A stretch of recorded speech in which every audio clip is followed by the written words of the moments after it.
এটা পেঁয়াজ আর কাঁচামরিচ বাটা, এটা সরিষা আর জিরা বাটা, এটা ধনে গুঁড়ো, এটা হলুদ গুঁড়ো, এটা লবণ, এখানে আছে একটু শুকনো মরিচ বাটা আর আদা রসুন বাটা।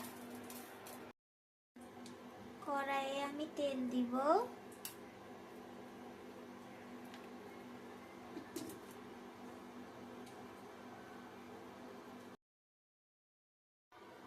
মশলাগুলা দিয়ে দিব।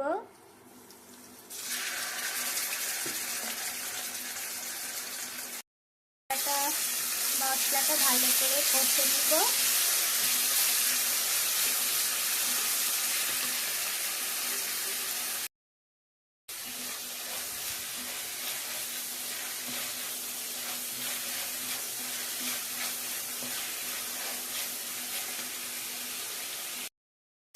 এবার আমি মাছগুলা দিব।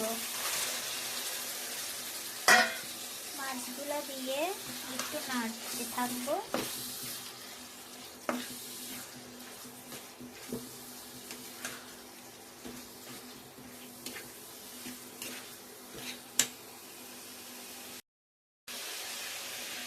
এবার আমি টমেটো দিব।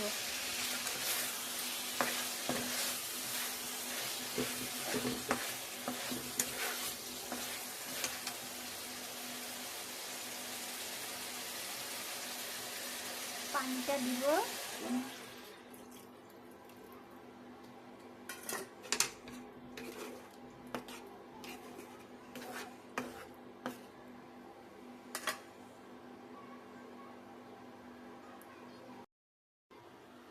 এবার ঢেকে দিব।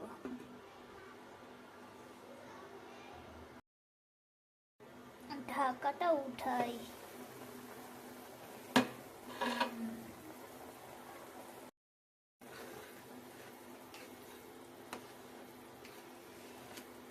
এটা ঝোল হবে, ঝোল রাখবো।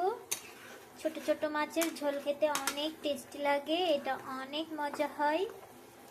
আপনারা এভাবে করে খেয়ে দেখবেন, অনেক মজা লাগে।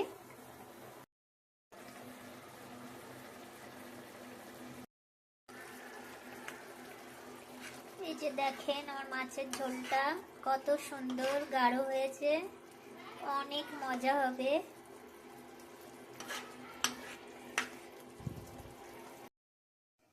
ঝোলটা কিন্তু সেই হয়েছে, অনেক স্বাদ, অনেক মজা লাগে। আপনারা এভাবে করে দেখবেন।